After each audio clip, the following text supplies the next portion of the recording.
नमस्कार. आपण आत्ता पाहत आहात सुवर्णनगरी न्यूज. चला तर पाहूया आजची सर्वात मोठी बातमी.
शहरामधून वसंतदादांच्या उंबरठ्यावरून महाराष्ट्राचे काँग्रेसचे बिझनेस आणि त्या वसंतदादांच्या पक्षामध्ये वसंतदादांच्या वारसांना वाऱ्यावर सोडण्याचा काही राजकीय सुडबुद्धीचा डाव काही लोकांनी खेळण्याचा प्रयत्न महाविकास आघाडीच्या माध्यमातून करून आम्हाला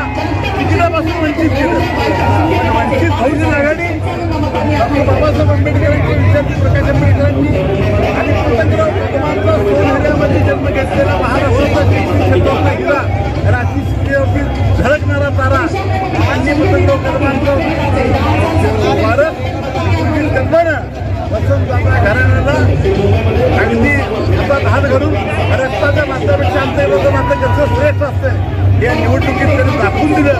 आणि विलासराव जगताप, आमदार विक्रम सावंत, अजितराव घोरपडे, राष्ट्रवादीचे आमच्या आराराबांनी काही कार्यकर्ते सगळ्यांनी ताकद लावली.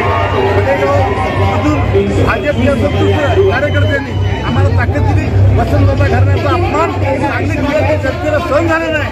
म्हणून ह्या सगळ्या जनतेनं अगदीनं रेटून आणि पेटून उठून या सांगली जिल्ह्यामध्ये पुन्हा एकदा विरोधकांच्या